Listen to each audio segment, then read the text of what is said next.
네, 오늘 제목은 2024 결산 구하고 찾고 두드리는 청년부입니다. 방금 기도드린 바와 같이 저희는 올해 마지막 청년부 예배를 하나님께 드리고 있습니다. 지난주에 우리가 한번 결산을 먼저 했었죠. 믿음의 진보를 보이는 2024년. 여러분들은 믿음의 진보를 보이셨습니까? 저는 참 감사하게도 오늘 이렇게 차를 타고 이렇게 집사람이랑 이렇게 오면서 이런저런 얘기를 하면서 우리가 이런 부분에는 그래도 큰 부분은 아니지만 믿음의 진보를 보인 것 같지? 이러니까 이제 그렇다 하면서 이렇게 이런 포럼들을 하면서 왔거든요. 여러분, 우리가 기도 제목을 우리가 믿음으로 하나님께 기도하는 것도 중요하고요. 그 기도가 어떻게 응답되어졌는지를 확인하는 것 또한 우리 신앙의 성장에 아주 중요한 일이 되어집니다. 또 우리 지난주에는 다 같이 매일 바른 믿음을 갱신하는 2024에 대해서도 결산을 했었습니다.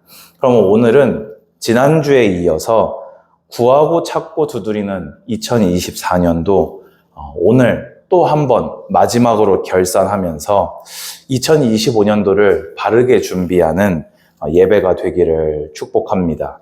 오늘 하나님의 크신 은혜와 평강이 여러분들에게 함께 하시기를 축복합니다. 먼저 그냥 바로 본문으로 들어가면요. 베드로는 온 교회를 향해서 믿음으로 또 사랑으로 인사했습니다. 베드로는 자기 자신을 뭐라고 소개합니까?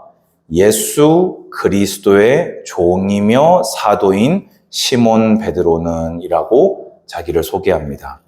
여기서 종이란 원어로 둘로스, 그러니까 뭔가 이렇게 집사, 이런 직원 개념이 아니라 소유물, 물건, 모든 것이 온전히 주인에게 바쳐지고 뜻대로 행해야 되는 여러분이 알고 있는 그 노예를 의미합니다.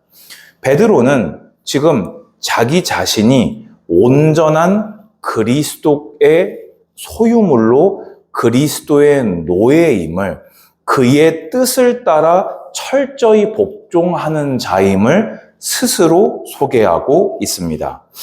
여러분들도 그리스도의 종들이 되기를 축복합니다.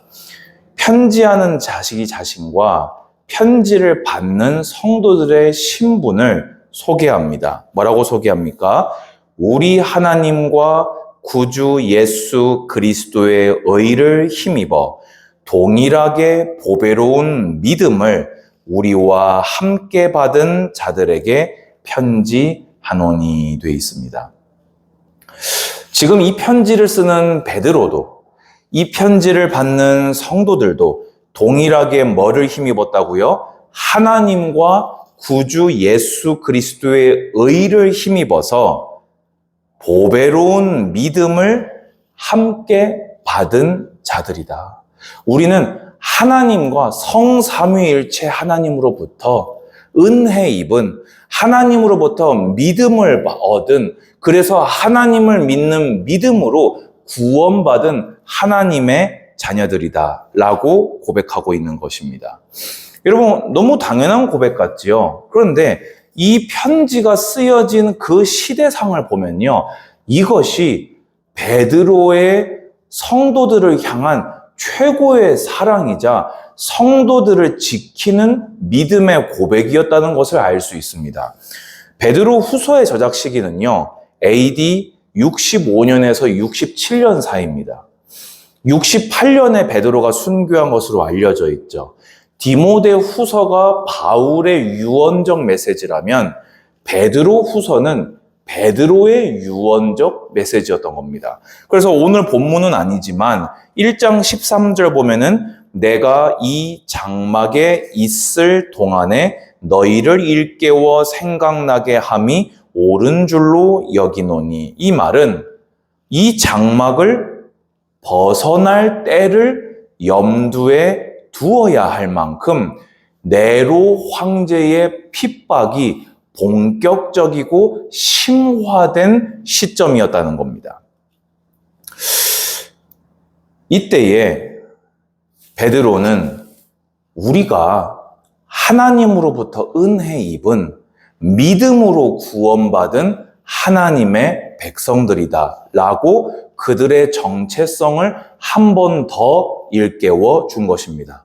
여러분, 무슨 일이 있어도 여러분들은 우리 주 예수 그리스도의 은혜로 말미암아 하나님의 선물로 얻은 믿음으로 구원받은 하나님의 백성인 줄 기억하시기 바랍니다. 2절에서 계속해서 인사합니다.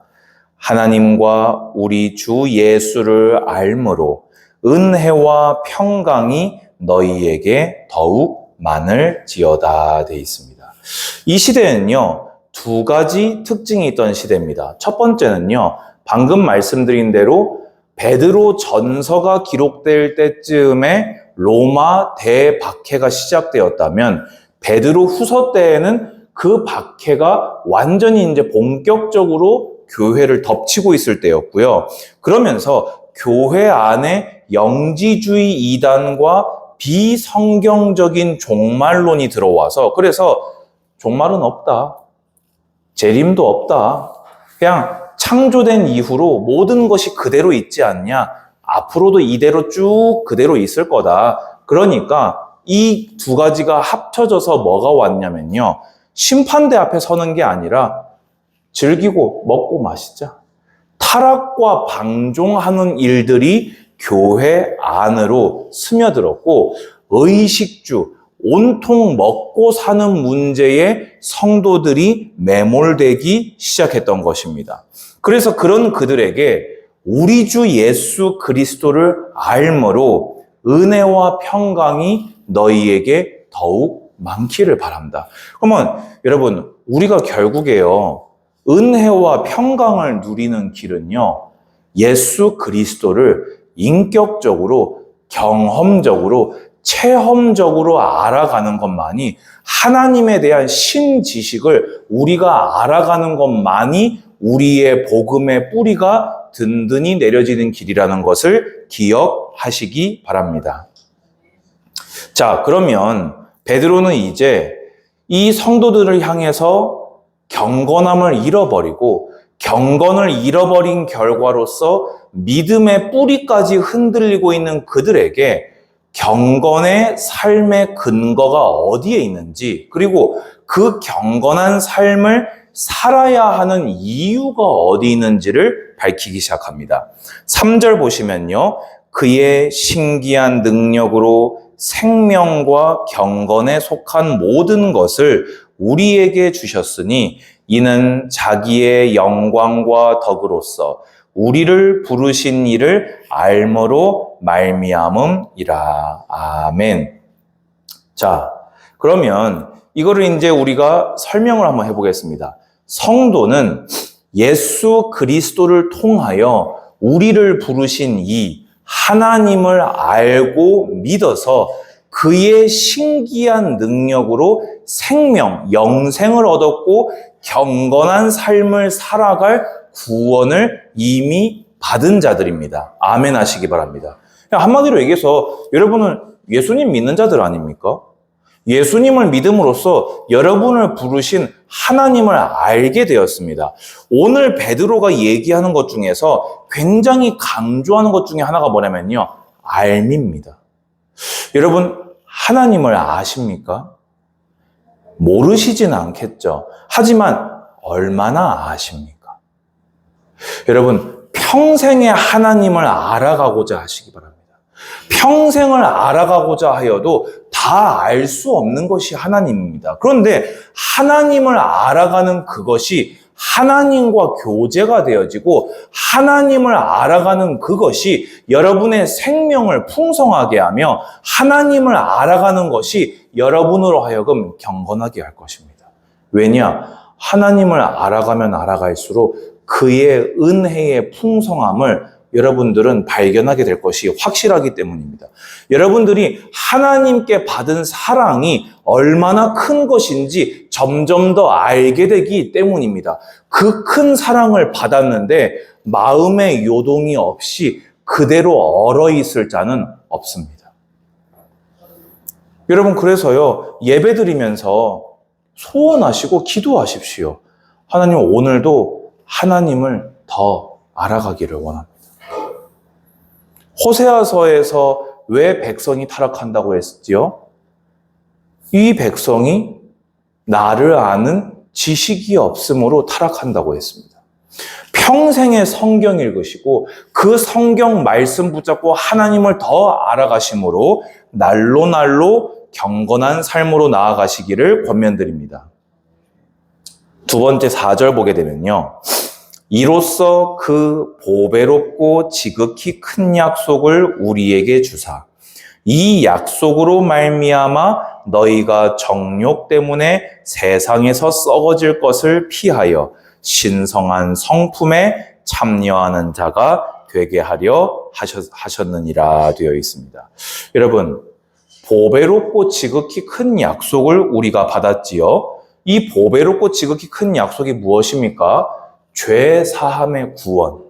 하나님이 오늘 함께 하시는 임마누엘, 그리고 하나님이 여러분에게 약속하신 썩어지지 아니하고 쇠하거나 빼앗기지 아니할 영생이 보배롭고 지극히 큰 약속 아닙니까?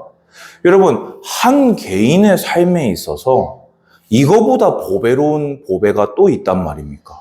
그런데 이 보배로운 약속을 주신 목적이 뭐냐면요. 성도가 보배로운 진짜 가치 있는 것을 내가 이미 소유하였기에 정욕 때문에, 이 정욕이라는 말은 타락되고 죄악된 욕망을 의미합니다. 그래서 세상에 썩어질 것을 인생의 목적과 목표로 삼아 사는 것을 피해서 예수 그리스도의 신성한 성품을 참여하고 닮아가게 하기 위해 이 보배롭고 지극히 큰 약속과 소망을 여러분에게 주셨다는 것입니다.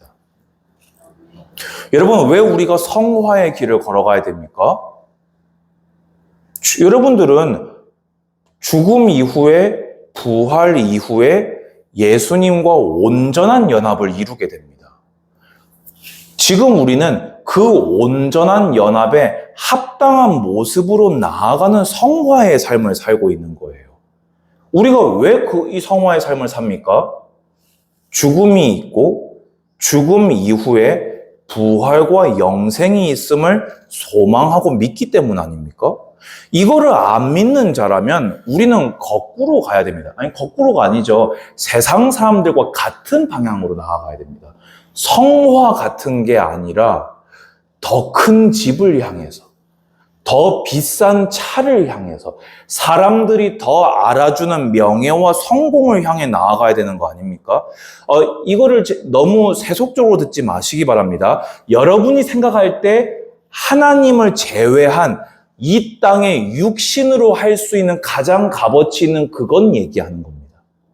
저는 그게 뭔지 모르니까 항상 이렇게 가장 극단적인 예시를 들고 있을 뿐, 여러분들이 추구하는 육신의 삶으로 가장 가치 있는 그것을 피하고 성화의 삶을 살다가 그의 신성한 성품에 온전히 참여하게 하는 것이 여러분을 구원하시는 목적이라 말씀하십니다. 여러분, 우리가 왜 올 한 해 동안 서론을 피하여서 구하고 찾고 두드렸습니까? 왜 우리가 성경학교 하면서 그 구하고 찾고 두드리는 것이 성화라는 것을 배웠습니까? 그게 여러분을 부르신 하나님의 뜻이기 때문입니다. 여러분, 이 땅에 있다가 사라질, 썩어질 것에 여러분의 귀한 평생을 다 바치시겠습니까? 나쁜 일은 아닐 것입니다. 썩어서 사라질 뿐이지요. 아니면 여러분들은 하나님이 약속하신 보배롭고 지극히 큰 약속을 믿음으로 이것을 적극적으로 소망하고 구함으로써 그의 신성한 성품에 합당한 자가 되고자 성화의 길을 구하고 찾고 두드리며 나아가시겠습니까? 이것이 2024년의 결산 중의 결산입니다. 여러분 혹시 지금 길을 잃은 것 같은 자 있습니까? 무엇을 해야 할지 모르겠는 자 있습니까? 연말 연시가 되면 모두가 비슷한 고민을 하고 뭔가를 시작해야 된다는 생각을 하게 됩니다. 여러분, 뭐겠습니까? 부르신 뜻대로 행하는 것부터 시작하십시오. 그 안에 여러분의 평생의 것이 다 들어있는 줄 믿습니다. 자, 그러면 마지막으로 그 신성한 성품에 참여하는 자로 자라나기 위해서 우리가 해야 될 8가지 덕목이 있습니다. 자, 베드로가 이제 말합니다. 5절 보세요. 그러므로 하나님이 부르신 뜻대로 신성한 성품으로 나아가야 하니까 너희가 더욱 힘써 너희 믿음에 라고 되어 있습니다. 여러분, 구원의 시작, 모든 것의 시작, 영생의 시작, 하나님과 관계의 시작, 믿음입니다. 10년 전, 20년 전, 30년 전 어느 날 저 그때 예수님 영접했는데 그거 말고요. 오늘 믿음이 모든 것의 시작입니다. 지난주 결론 2번째 제가 말씀드렸죠. 뭐 하시라고요? 매일 믿음의 마침점을 찍으시기 바랍니다. 믿음은 하나님의 선물 아닙니까? 맞아요. 선물 받았잖아요. 믿음 가지고 계시잖아요. 그 가지고 계신 믿음을 더욱 힘써 하나님 앞에 고백하시라고요. 그것이 여러분을 신성한 성품으로 인도하는, 여러분을 성화의 길을 걷게 하는 그 시작도 오늘 여러분들이 하나님 앞에 마침점을 찍으신 그 믿음으로 시작됩니다. 그러면 그 다음 스텝은 뭡니까? 믿음의 덕을 더하시기 바랍니다. 여기서 얘기하는 덕은 우리가 교회의 덕이 되게 하십시오 할 때 덕이 아닙니다. 도덕의 탁월함을 이야기하는 덕입니다. 여러분, 도덕의 근본은 누구십니까? 우리 주 예수님이십니다. 믿음과 도덕은 충돌하지 않습니다. 믿음 안에 도덕이 따라가야만 합니다. 왜입니까? 믿음은 무엇이지요? 우리 주님을 따라가는 것이요, 우리 주님을 닮아가는 것이요, 우리 주님과 신비적 연합을 이루는 것인데, 복음이다 하면서, 믿음이다 하면서 도덕과 점점 멀어지는 것은 믿음과 복음이 내가 말한 것이 틀렸다는 것을 입증하는 것입니다. 여러분, 정말로 하나님을 믿으십니까? 우리 주 예수 그리스도의 복음의 능력을 믿으십니까? 하나님의 말씀 성경을 믿으십니까? 그 믿음의 덕을 이제 더하시기 바랍니다. 3번째 덕목입니다.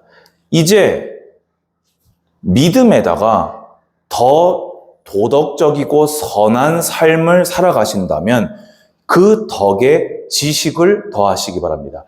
아까 제가 위에서 얘기했던 알에 대한 것은요, 하나님에 대한 근본적인 지식, 진리에 대한 지식을 이야기합니다. 근데 여기서 얘기하는 이 지식은 뭐냐면요, 실제 거룩한 삶을 살아갈 분별력, 통찰력, 결단력과 같은 지식과 지혜를 의미합니다. 이게 무슨 말이냐면요, 어떤 사람들 같은 경우에 경건한 믿음의 삶을 요구한다고 하면서요, 진짜 믿음만 가지고 가만히 앉아있는 사람들이 있습니다. 하나님, 저를 경건하게 하여 주십시오. 하나님은 전능하시니 저를 경건하게 하실 줄로 믿습니다. 이러면 경건해지나요? 이게 시작인 건 맞고 그 힘입어서 가는 것도 맞고 결국에 우리를 경건하게 하시는 분이 하나님도 맞습니다. 그런데 실제 우리가 살아내는 삶에서 여러분들은 지식을 더하시기 바랍니다. 이것이 내가 경건으로 나아가는 것인가? 경건과 멀어지는 것인가? 분별을 하셔야 됩니다.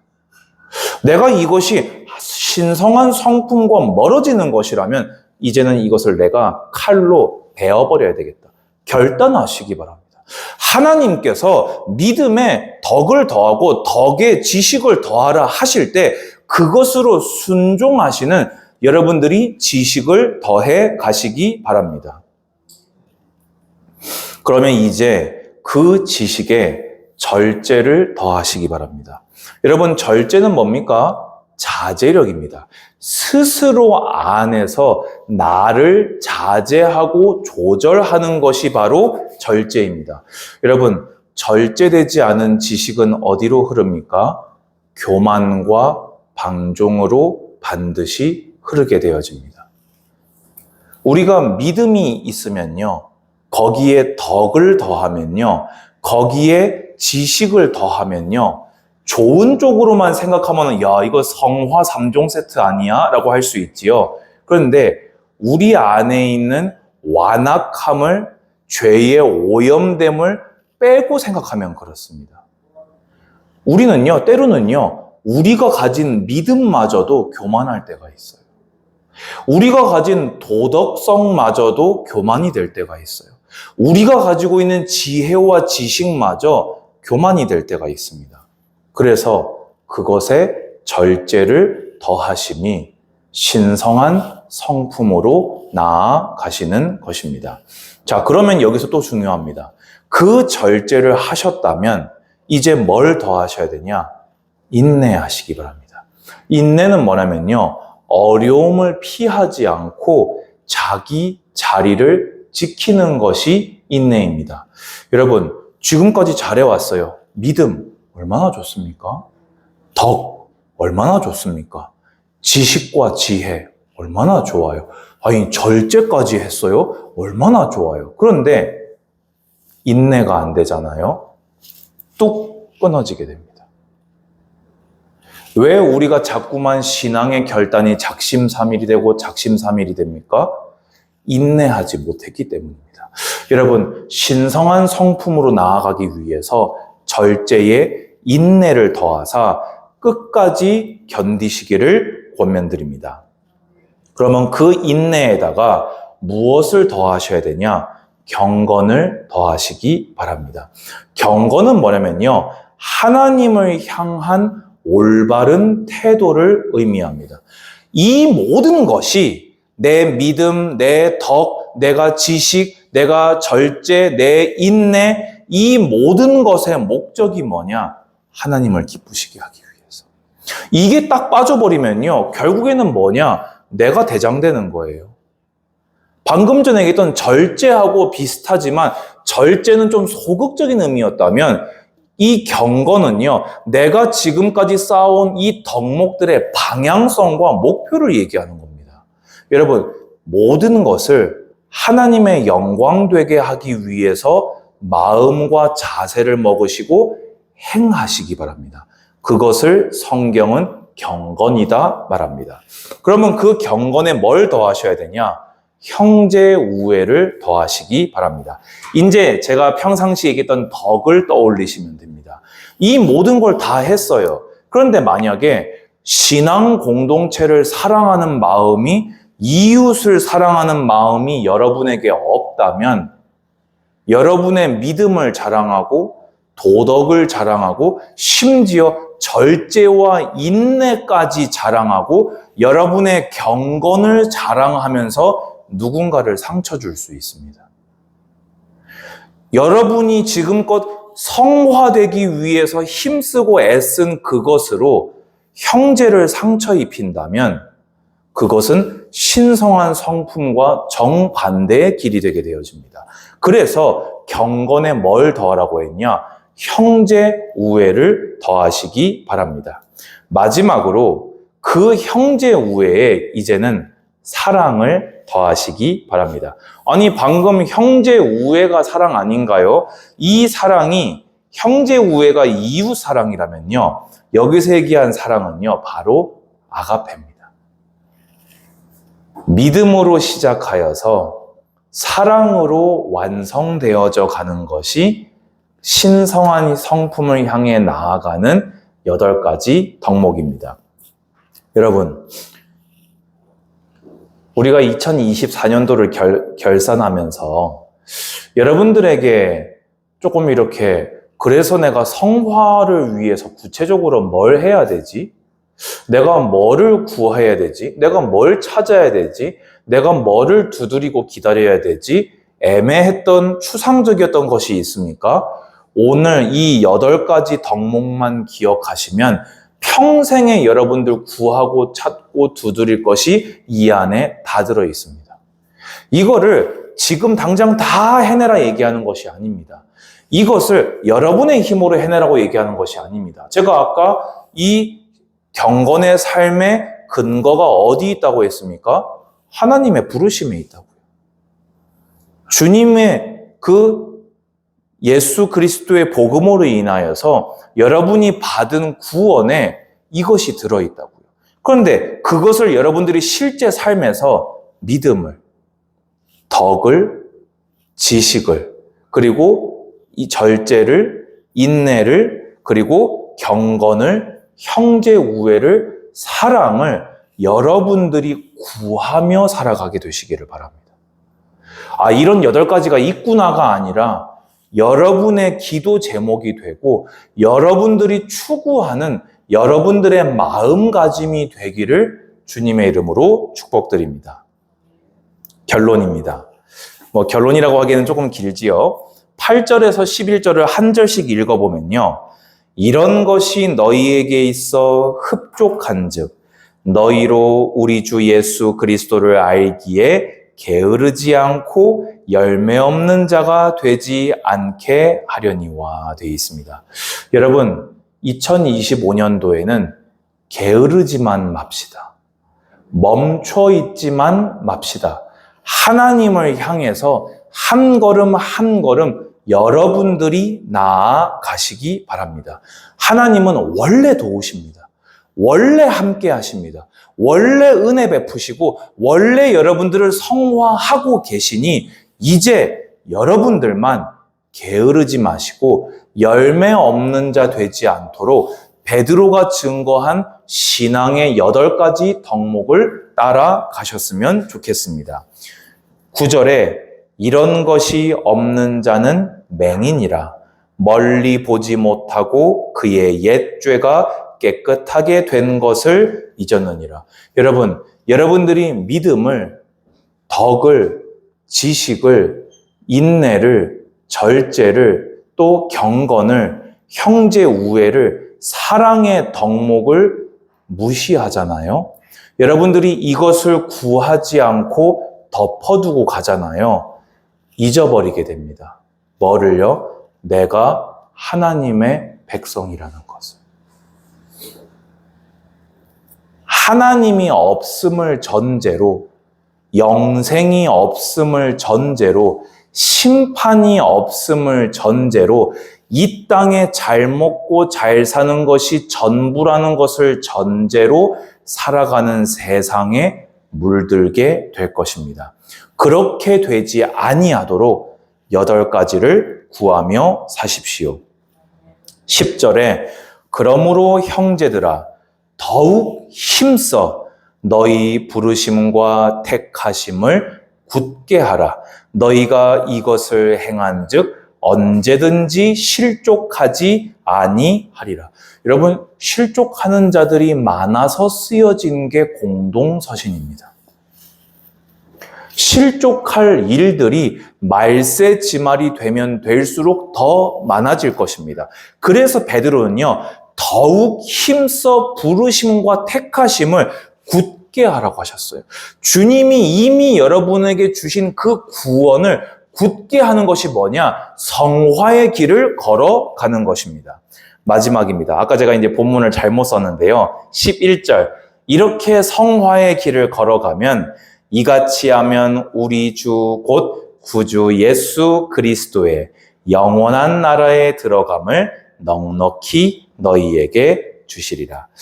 이 말씀은요, 구원의 자격이 아닌 구원받은 자의 증거, 구원받은 자에게 마땅히 나타날 열매로서 의미하는 것입니다.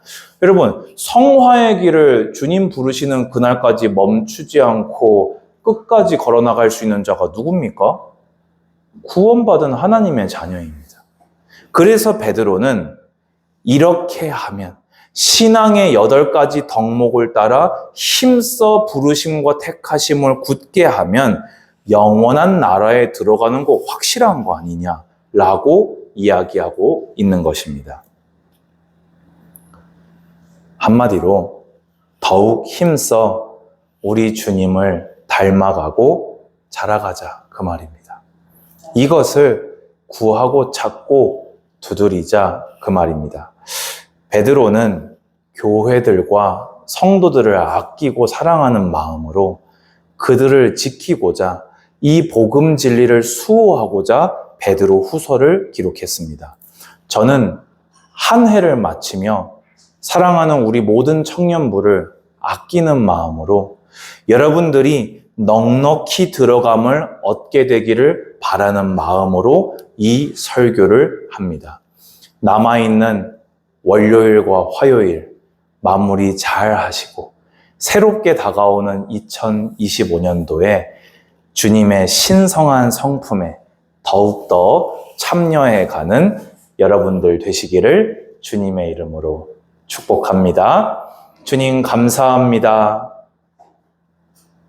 우리 청년들이 날로 믿음의 덕의 지식을, 지식의 절제를, 절제의 인내를, 인내의 경건을, 경건의 형제우애를, 형제우애의 사랑을 날로 더하여 가는 주님 닮은 제자들로 끝까지 남게 하여 주시옵소서.